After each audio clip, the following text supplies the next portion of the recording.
Saludos muchachos, buenas tardes. El día de hoy vamos a ver la clase denominada respiración celular. Es un proceso posterior en las plantas a la fotosíntesis. Como ustedes saben, la fotosíntesis pues es la producción de glucosa en las plantas para posteriormente esa glucosa ser transformada en energía. Energía metabólica que las plantas utilizan en forma de ATP. Y bueno, la respiración celular consta de 3 etapas: la glucólisis, la fosforilación oxidativa y el ciclo de Krebs. Estos 3 procesos o mecanismos que se desarrollan en la célula, en diferentes partes de la célula, hacen posible que la planta produzca esa energía que va a utilizar durante las primeras horas del día para poder crecer, para poder llevar a cabo la replicación de células y que los tejidos empiecen a desarrollar, empiecen a crecer.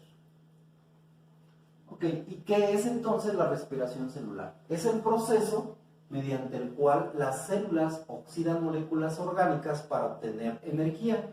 Ya decíamos que esas moléculas orgánicas pues son, en este caso, azúcares en forma de glucosa que fueron producidos durante el proceso de fotosíntesis. Para entender entonces la respiración celular necesitamos conocer que todas las moléculas orgánicas se encuentran unidas por medio de enlaces, y cuando estos enlaces son rotos, entonces se libera energía. La energía que vamos a estar utilizando o que utiliza la célula va a ser desarrollada cuando se rompen esos enlaces. Ok. El proceso de respiración celular consta de varias vías metabólicas relacionadas entre sí. Cada reacción que se produce es catalizada por una enzima. Una enzima es aquella que retarda o que acelera una reacción. Entonces, un sustrato sirve como una molécula para ser transformada hacia otra por medio de una enzima, y esta a su vez se convierte en un sustrato para posteriormente ser transformada a un producto, y así sucesivamente. Es una serie de etapas de conversiones a lo que nosotros denominamos como una vía metabólica. Para que se entienda mejor qué es una vía metabólica, les presento este pequeño esquema. La enzima A transforma al sustrato A y lo convierte en el producto B, pero posteriormente la enzima 2 transforma el sustrato B o el producto B hacia otro producto que va a ser C. Cada producto que se va generando pues tiene variaciones en forma, en acciones, o inclusive hasta en el número de carbonos que pueda contener. De esa manera entonces se sabe que una ruta o vía metabólica es una serie de etapas o cambios que van sucediendo en cada uno de esos sustratos que intervienen durante la respiración celular. Bueno, vamos a ver el primer mecanismo que utilizan las plantas para producir energía, y a ese mecanismo se le conoce como glucólisis. Ok, el organelo responsable en la mayor parte de la célula de la producción de energía es la mitocondria, ¿verdad? Ahorita vamos a dejar de un lado la mitocondria porque los primeros eventos de la respiración celular ocurren en el citoplasma. Ahí es donde se da la glucólisis, o también denominada como ruta de Emmler-Meyerhof. Esta glucólisis pues es una serie de etapas o de reconversiones que se da en la molécula de glucosa, que vamos a ver más adelantito. Son 9 etapas las que conforman a la glucólisis, y bueno, en cada una de estas etapas pues van sucediendo cambios importantes en la molécula para finalmente producir ácido pirúvico. Esta es la reacción que ustedes deben de considerar para poder entender qué es glucólisis. Por cada molécula de glucosa que entra en el proceso de glucólisis, más 2 moléculas de ADP, más 2 fósforos inorgánicos, más 2 NAD, producen 2 moléculas de ácido pirúvico, más 2 moléculas de ATP, más 2 moléculas de NAD reducido, más 2 protones, más 2 moléculas de agua. Todo esto se da por medio de esas 9 etapas que se conocen de la glucólisis. ¿De dónde sale la glucosa? Pues sale del proceso de fotosíntesis que veíamos en la clase anterior. Esta molécula, que es un precursor energético, ADP es un azúcar, pues también la propia planta lo elabora con todo lo que se alimenta del suelo, de esos minerales, va construyendo azúcares que son precursores de energía metabólica. El fósforo inorgánico, pues bueno, ese fósforo inorgánico la planta también lo toma del suelo o nosotros lo proporcionamos por medio de la fertilización. Al igual otro azúcar, el nicotidiamín, pues es un azúcar que la planta elabora también a través de sus órganos, sus tejidos que conforman las hojas o los tallos de cualquier planta. Entonces vamos a ir viendo cada una de esas etapas y observamos la etapa 1. ¿Qué sucede en la etapa 1? En la etapa 1 sucede que tenemos a la glucosa con sus 6 carbonos. Cada carbono está unido a un hidrógeno, a un carbono y a un oxígeno. Si ustedes ven esa molécula, posteriormente es transformada hacia glucosa 6-fosfato. ¿Qué es lo que sucede en esta etapa? Pues simplemente es una serie de reacciones glucolíticas. Se inicia con la activación de la glucosa. La glucosa se tiene que activar por medio de un fósforo que impacta en el carbono 6 y por eso la molécula ahora ya no es solamente glucosa, ahora es glucosa 6-fosfato. ¿Vale? Carbono 1, 2, 3, 4, 5 y 6. En el carbono 6 se inserta un fósforo inorgánico y de esa manera la molécula de glucosa cambia a glucosa 6-fosfato más ADP. El ADP suelta ese fósforo, el ATP hace posible que impacte el fósforo en la glucosa y se produzca o se genere ADP. En la etapa 2, pues bueno, ya tenemos a la glucosa 6-fosfato. Aquí esta molécula sufre una reacción de reordenamiento catalizada por una enzima que se llama isomerasa, con la que se forma la fructosa 6-fosfato. ¿Qué reacomodo hubo? Observen la molécula anterior, ¿cómo era? Carbono, un OH, un hidrógeno y un oxígeno. Se rompe uno de los enlaces y entonces en lugar de tener OH en la parte de aquí arriba y tener oxígeno y del otro lado hidrógeno, se mueve la molécula y entonces este carbono está combinado con un OH y un hidrógeno doble en el carbono 1. Todo lo demás sigue siendo igual, solamente hubo un reacomodo estructural y entonces ahora la molécula que estamos viendo aquí ya no se llama glucosa 6-fosfato, ahora se llama fructosa 6-fosfato. ¿Por qué? Porque ya la estructura química ha cambiado. Aquí lo importante es reconocer que en cada una de las etapas hay enzimas que catalizan cada una de esas reacciones o cambios que va experimentando cada molécula y que es importante que ustedes vayan tomando nota porque en su examen probablemente yo les pregunte cuál es la enzima que hace posible el cambio de glucosa 6-fosfato hacia fructosa 6-fosfato y ustedes me tendrán que decir que es la isomerasa la que cataliza esa reacción o la que cataliza ese cambio.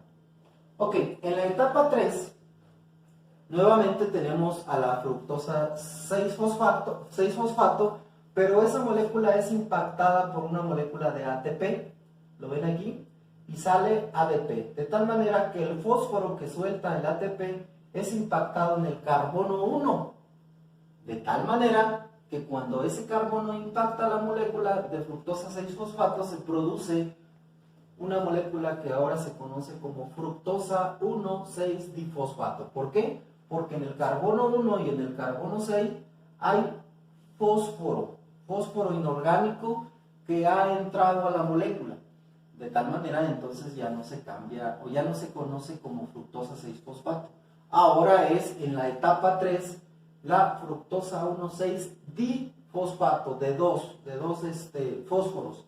La enzima que regula esta reacción es denominada fosfofructosinasa. Importantísima esa enzima debido a que actúa en varias etapas, no solamente de la glucólisis, sino también en el ciclo de Krebs.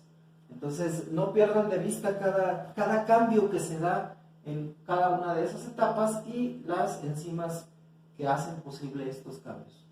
Hasta ahorita, muchachos, yo les dije que la respiración celular era un proceso para la producción de energía y nos estamos dando cuenta que no, que ahorita solamente estamos invirtiendo energía. Por eso es que aquí en la diapositiva dice, nótese que hasta ahora se han invertido 2 moléculas de ATP y no se ha recuperado energía. Solamente la energía que se produjo anteriormente en forma de ATP ha servido para hacer cambios estructurales en la molécula. ¿En la molécula de qué? En la molécula original de glucosa. Hasta ahorita en la etapa 3, la molécula que hemos formado es fructosa 1,6-difosfato. Bueno, que ha formado la planta. En la etapa 4, esa molécula de fructosa 1,6-difosfato se divide en 2 azúcares. En 2 azúcares que van a tener estructuras diferentes. A uno de ellos se le va a denominar como gliceraldehído 3-fosfato y el otro es el dihidroxiacetona fosfato. Aquí importante, al final de cuentas, las 2 moléculas que se separan o que se forman de la fructosa 1,6-difosfato son convertidas posteriormente a piruvato. Y aquí hay una serie de cambios que posteriormente vamos a ver. Y la enzima que hace posible que se rompa la molécula de fructosa 1,6-difosfato pues es la aldosa. La aldosa es fundamental también en esta etapa 4 para que ocurra este rompimiento, esta separación de la molécula y posteriormente, fíjense bien, el dihidroxiacetona fosfato es convertido enzimáticamente por medio de una isomerasa que se llama triosa isomerasa en gliceraldehído fosfato. De tal manera que al final de cuentas en la etapa 4 se forman 2 moléculas de gliceraldehído fosfato. Una que fue formada naturalmente, gliceraldehído 3-fosfato, y la otra que fue formada a partir del hidroxiacetona fosfato por medio de una triosa isomerasa. Las isomerasas simplemente hacen posible el cambio o la reconfiguración de las moléculas de carbono para hacer compuestos idénticos a los que ya se tienen originalmente en la célula. La etapa 5. En la etapa 5 es la primera etapa donde vamos a cosechar energía. ¿Vale? Hasta ahorita las primeras 4 etapas de la glucólisis se invierte energía y no hemos cosechado nada. Pero acuérdense que para cosechar primero hay que invertir. Ok, etapa 5. Las moléculas del fosfogliceraldehído se oxidan, es decir, se eliminan átomos de hidrógeno con sus electrones y el NAD se reduce a NADH. Esta es la primera reacción de la cual la célula cosechará energía. El producto de esta reacción es el fosfoglicerato. Este compuesto reacciona con un fosfato inorgánico para formar 1,3-difosfoglicerato. Ok, es muy claro lo que nos comenta en el texto la etapa 5 y lo que estamos viendo en cada una de las reacciones que hay.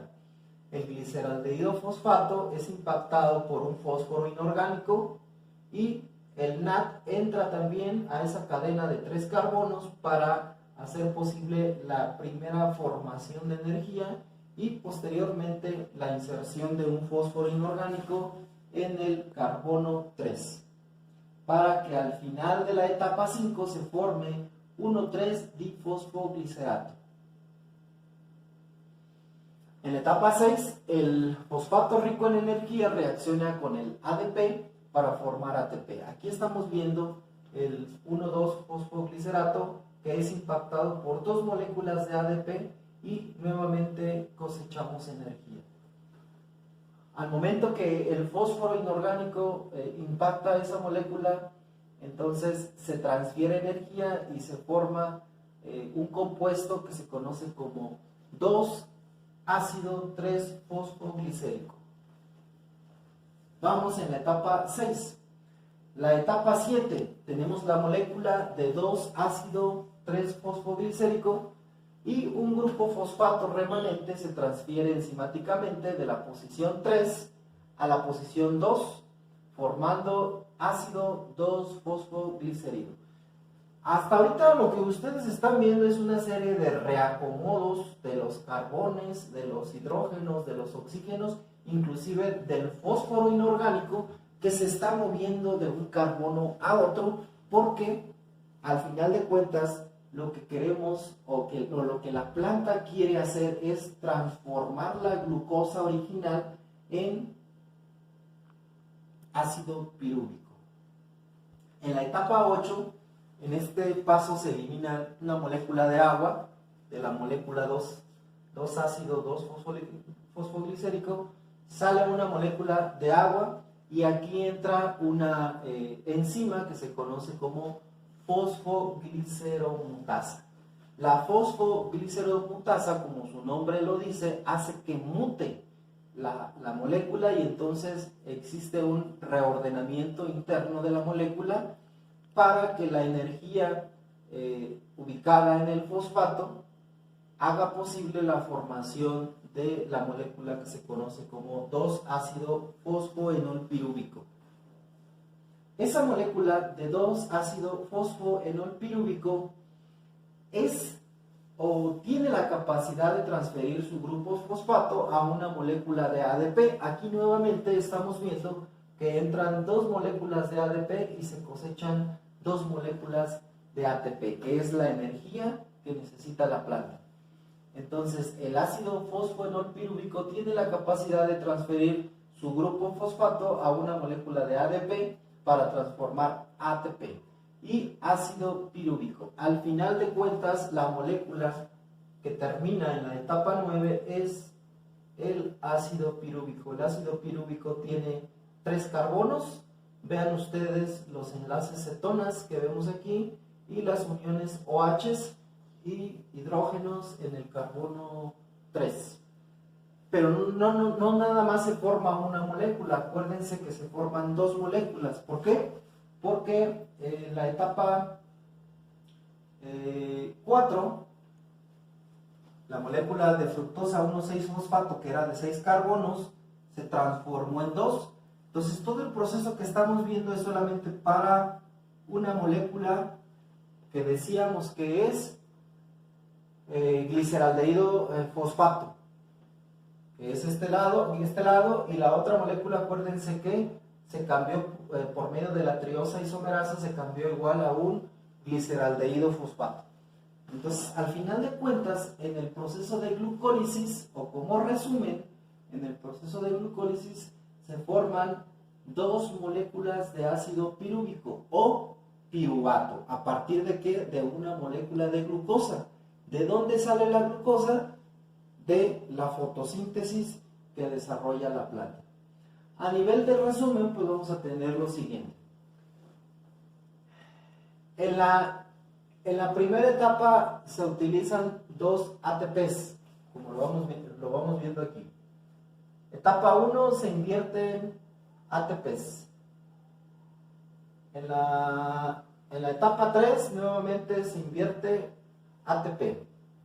Y hasta la etapa 5 es donde vamos a empezar a cosechar energía en forma de NAD reducida y en la etapa 6 tenemos ATP y en la etapa 9 nuevamente producimos 2 moléculas de glucosa. Ok, todo este proceso, como les decía, es llevado a cabo en las plantas por medio, y no solamente en las plantas, en los animales, inclusive en los seres humanos, se lleva a cabo la producción de energía de la misma manera, mediante los mismos acomodos de las moléculas orgánicas que ingresamos a nuestro cuerpo por reacción de las plantas. Nosotros comemos glucosa, fructosa, sacarosas, pentosas, que obtenemos netamente de la comida, y durante la noche, cuando nuestro cuerpo está descansando, las células respiran y producen energía que vamos a utilizar al otro día para hacer nuestras actividades diarias. Por eso es importante que conozcamos estos procesos. Como resumen también, sabemos que en las primeras 4 etapas se invierte energía, o sea, se utiliza ATP, y en las últimas 5 etapas se produce energía metabólica en forma de ATP y en forma de NAD. Y como resultado, entonces, de la glucólisis obtenemos 2 moléculas de ácido pirúvico o piruvato por cada molécula de glucosa que se invierte en el proceso. Porque todo eso que les acabo de comentar, ¿dónde ocurre? La glucólisis ocurre específicamente en el citoplasma de la célula. Cuando la glucosa es producida en el cloroplasto, mucha de esa glucosa sale por las membranas del cloroplasto y lleva una ruta bien específica. La ruta que el núcleo le marca a esa glucosa es que se dirija hacia la mitocondria, pero en el camino, antes de que llegue a la mitocondria, en el citoplasma ocurre la glucólisis, esas reacciones de 9 etapas que originan energía, una parte de la energía que se produce al final del ciclo. La otra etapa que vamos a ver, pues, es en las membranas de la mitocondria. Ok, les comentaba que una parte de la energía que utiliza la planta se va a producir en la glucólisis. Aquí en la glucólisis, la transformación de la glucosa hace posible la formación de ácido pirúvico o piruvato, que va a llevar la ruta de llegar a la mitocondria, pero en las membranas de la mitocondria hay una enzima que hace posible que se lleve a cabo una reacción metabólica, la cual se llama descarboxilación oxidativa, que vamos a ver más adelante. Posteriormente, cuando esas moléculas orgánicas, a partir de la glucólisis, de la glucosa, que entran a la mitocondria, se desarrolla en el interior de la mitocondria el ciclo de Krebs. Hasta aquí, de manera muy general, es lo que ocurre en la respiración celular. Vamos a ir viendo o desmenuzando cada una de esas etapas. Y para eso voy a cambiar de diapositiva.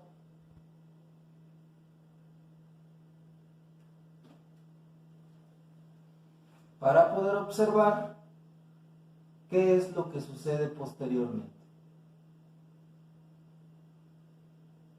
Bueno, vamos a brincarnos, estas diapositivas no son tan relevantes. Ok, en esta diapositiva nos dice qué pasa con el ácido pirúvico que ya vimos que se formó en la glucólisis. ¿Cuántas moléculas se formaron de ácido pirúvico en la glucólisis? 2. ¿A partir de qué? De una molécula de glucosa. Bueno, les decía que el destino del ácido pirúvico es la mitocondria, y que en la mitocondria es donde se van a llevar a cabo una serie de reacciones para producir en escala muy grande energía.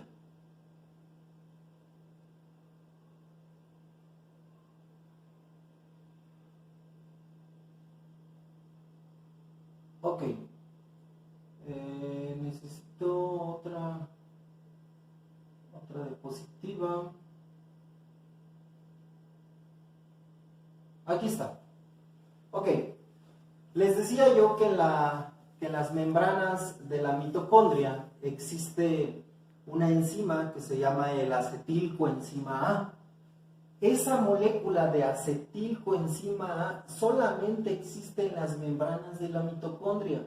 Y cuando el ácido pirúvico va atravesando las membranas de la mitocondria, el ácido pirúvico pierde un carbono, de tal manera que se produce en ese momento un compuesto que se llama acetilcoenzima A. Ese acetilcoenzima A, cuando se forma, hace posible la formación de 6 moléculas de energía en forma de ATP.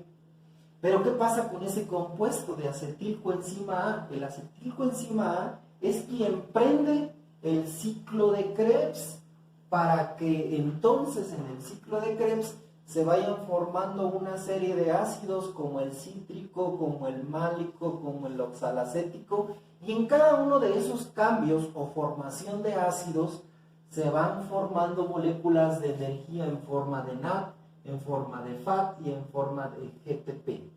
Al final de cuentas, decíamos que en la glucólisis producíamos 8 moléculas de ATP. Estas moléculas, al sumarlas, nos dan un total de 38 moléculas de ATP.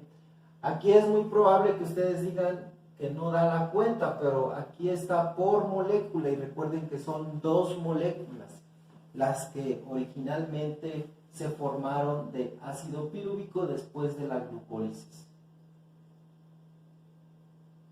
Una síntesis donde se produce cada una de esas reacciones metabólicas. Decíamos la glucólisis de 9 etapas, donde interviene una serie de enzimas muy grandes, se da en el citoplasma.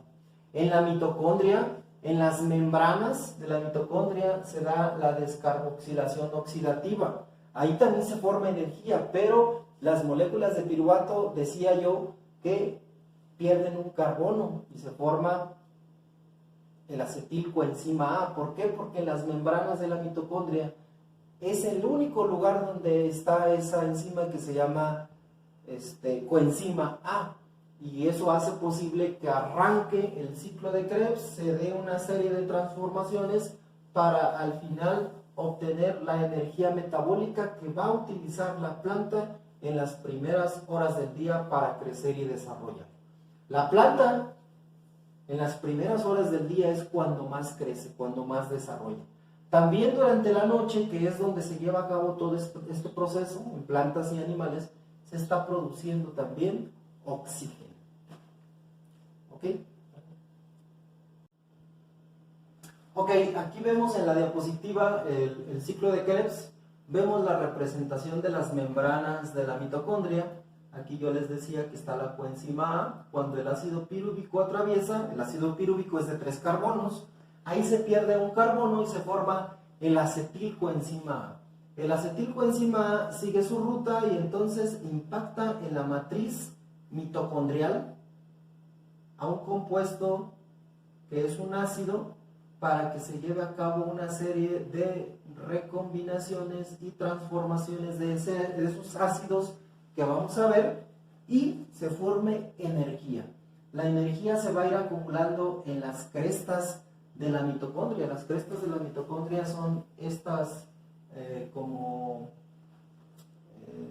curvas que tiene en el interior la mitocondria.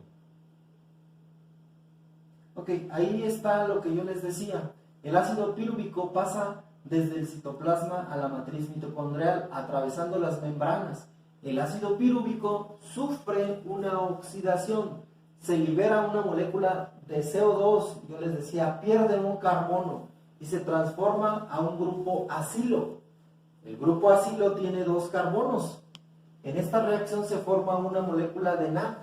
Cada grupo acilo se une a una coenzima A y se transforma así al acetilcoenzima A, y este es el que prende el ciclo de Krebs. ¿Y qué pasa en el ciclo de Krebs?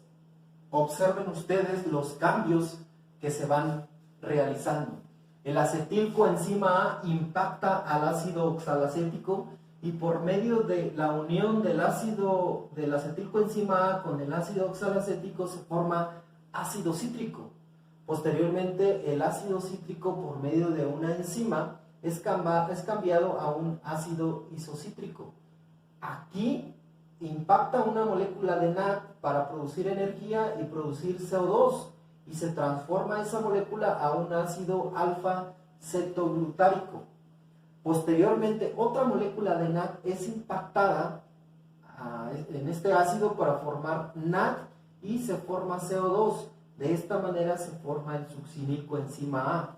Posteriormente, por medio de una enzima isomerasa, este succinilcoenzima A se transforma a ácido succínico.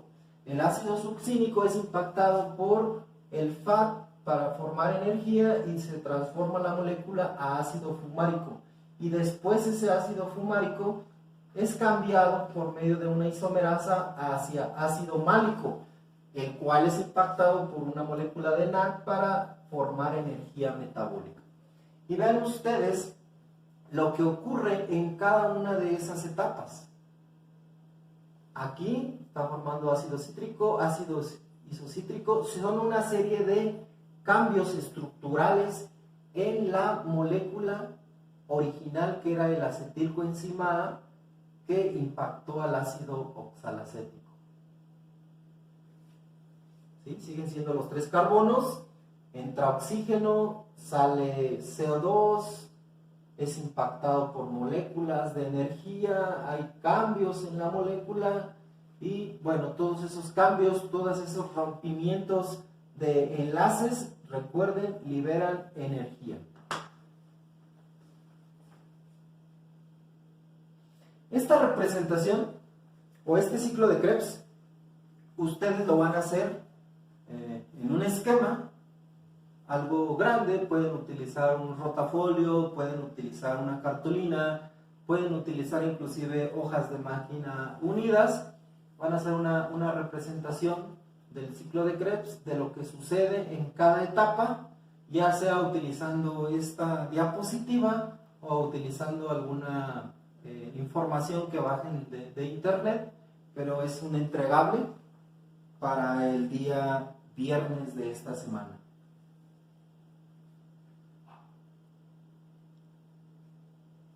Ok, hay muchos factores que alteran o que hacen posible que la respiración celular se incremente.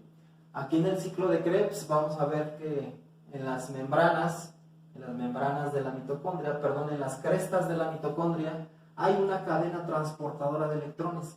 Aquí en esta cadena transportadora de electrones es donde se acumula la energía y posteriormente esta energía migra hacia toda la célula por medio del citoplasma para ser utilizada en los procesos que se llevan a cabo para el crecimiento y el desarrollo de la planta.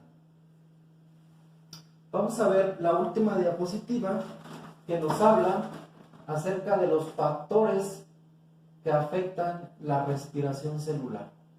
Son factores que se asocian mucho con la fotosíntesis. Ok. La respiración celular implica un intercambio gaseoso de oxígeno y CO2. Entonces, los niveles de oxígeno y de CO2 son importantes para que la planta pueda desarrollar más fotosíntesis o producir más energía, no fotosíntesis, más energía, y de esa manera la planta pueda desarrollar de una manera más rápida. Hay plantas que no son tan eficientes para destruir o catabolizar los azúcares que está produciendo ella misma por medio del mecanismo de fotosíntesis. Cada planta tiene diferentes formas y tamaños de algunas estructuras que son importantes para ese intercambio gaseoso, como los estomas, como las lenticelas, y las heridas en las plantas también pueden favorecer a una baja en el proceso de producción de energía. Acuérdense que las lenticelas solamente son poros que abren, que están colocados en tejidos especialmente leñosos, a diferencia de los estomas que están en tejidos suculentos, principalmente en las hojas. La fórmula general entonces de la respiración celular es: por cada molécula de glucosa, C6H12O6 más 6 moléculas de oxígeno, se producen 6 moléculas de CO2, 6 moléculas de agua y energía. ¿Cuánta energía? 38 moléculas de energía por cada molécula de glucosa que se invierte en el proceso de respiración celular. Y no pierdan de vista, la respiración celular está conformada por 3 fases: glucólisis, descarboxilación oxidativa y ciclo de Krebs. Entonces, ¿cuáles son esos factores que afectan a la respiración celular? Primeramente, los externos, la luz. Si la luz hace posible que haya mayor fotosíntesis, pues va a haber mayor cantidad de glucosa y mayor va a ser la respiración celular, o sea, mayor producción de energía. A mayor azúcares producidos por la planta, mayor será la respiración celular. Por eso es que si tenemos mayor cantidad de luz, la intensidad respiratoria también incrementa. Si tenemos buena cantidad de agua, o sea, una buena hidratación en el citoplasma, la actividad respiratoria incrementa. Pero si tenemos una célula o un tejido seco, con poca humedad, la actividad respiratoria disminuye. Esto también está muy asociado con fotosíntesis. Recuerden que en fotosíntesis, una de las factores importantes pues es la humedad. Algo importantísimo es la temperatura. A mayor temperatura, mayor intensidad respiratoria. A menor temperatura, la tasa de respiración disminuye. Esto es muy lógico. Cuando ustedes cosechan algo en campo y lo refrigeran luego, les va a durar mucho tiempo el vegetal. Pero ¿qué sucede cuando tú cosechas algo de campo y no le bajas la temperatura con hielo o con agua fría? Pues que esa hortaliza te va a dar muy poca vida de anaquel. Imagínense una fresa que es cosechada en la tarde, al mediodía. Para la noche ya va a estar pues con una maduración muy acelerada.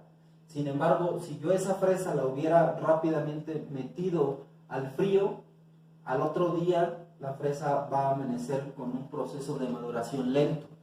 Es importantísimo esta actividad para los que vayan para hortalizas, el desarrollar tecnología para bajar temperatura de hortalizas en campo, cuando son recientemente cosechadas.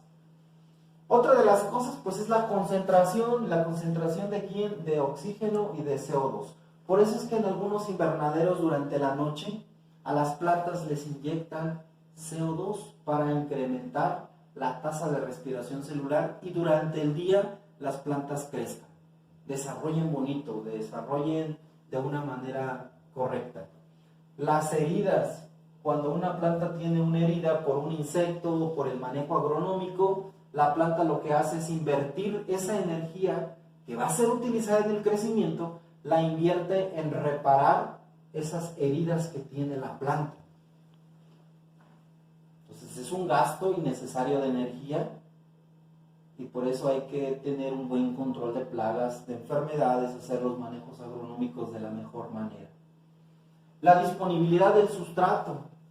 Si durante el día no se llevó a cabo una buena fotosíntesis, pues durante la noche se va a llevar a cabo una respiración celular deficiente. ¿Por qué? Porque no hay suficiente sustrato. ¿Cuál es el sustrato? La glucosa. La glucosa que nosotros como seres humanos la obtenemos de las frutas, de los cereales o de cualquier vegetal. Las plantas no, las plantas tienen la capacidad de elaborar esa glucosa y transformarla durante la noche en energía. Ahora vamos a ver los factores internos. Los factores internos sería el material respirable. En este caso, la edad de la hoja, las flores, los frutos, el tamaño, si es una rama, si es un tronco, etcétera, etcétera. ¿Cuáles son los órganos que respiran de una manera más eficiente?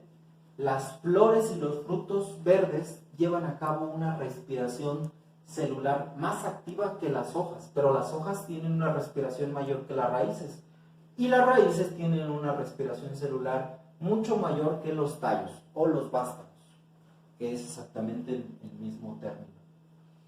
También hay diferencias entre el tipo de plantas, las plantas de sombra y las plantas de luz, la edad de la planta. Una planta de sol obviamente que va a tener una mayor respiración celular que una planta de sombra. Una planta joven va a tener una mayor respiración celular que una planta ya adulta o ya en senescencia. Similitudes entre los dos procesos, fotosíntesis y respiración celular. Son dos procesos que se llevan a cabo en la planta de manera alternada y bien coordinada. Si falla uno, se ve afectado el otro. Entonces, el crecimiento de una planta y el desarrollo y la productividad están asociados especialmente a la nutrición que se le da al cultivo, el manejo agronómico, pero a nivel de fisiología de planta es fotosíntesis y respiración celular. Esto es lo que está ocurriendo en el interior de la planta. Entonces, estos dos mecanismos tienen similitudes. Por ejemplo, en la fotosíntesis se realiza donde hay clorofila. La respiración celular se realiza en las plantas vivas o en las partes vivas del vegetal, perdón. Fotosíntesis, se desprende oxígeno a la atmósfera. En respiración celular se consume oxígeno del aire. Fotosíntesis, se consume dióxido de carbono del aire. Respiración celular, se elimina dióxido de carbono. Aquí está la explicación de por qué no es o por qué no podemos tener plantas dentro de un cuarto. Porque durante la noche una planta puede estar emitiendo grandes cantidades de dióxido de carbono por medio de la respiración celular, y el dióxido de carbono en altas concentraciones puede ser un gas tóxico. Entonces, aguas, no meter plantas dentro de un cuarto que esté muy pequeño y que no tenga ventilación. En fotosíntesis se consume agua y en la respiración celular se produce agua, se elimina agua. Por eso es que también en las noches las plantas empiezan a formar gotas de agua por la expulsión, además de también la agutación que se da en la mayoría de las plantas. Fotosíntesis, se producen alimentos, glucosa. Respiración celular, se desintegra y se consumen alimentos. O sea, esos alimentos son transformados, son consumidos. Fotosíntesis, se consume y se almacena energía. En la respiración celular se libera energía, o sea, se produce, se metaboliza energía. Fotosíntesis se efectúa en los cloroplastos, especialmente en los tilacoides. En la respiración celular se realiza en las mitocondrias, aunque una de las etapas se lleva a cabo en el citoplasma, ya decíamos, la glucólisis.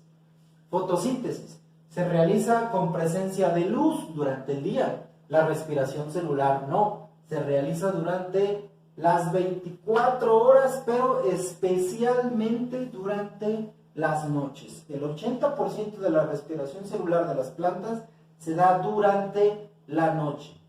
Fotosíntesis transforma la energía de la luz del sol en energía química, o sea, en ATP.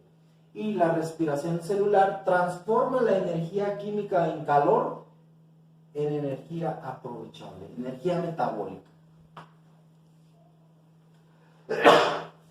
Perdón, muy bien, con esto terminamos la clase de respiración celular.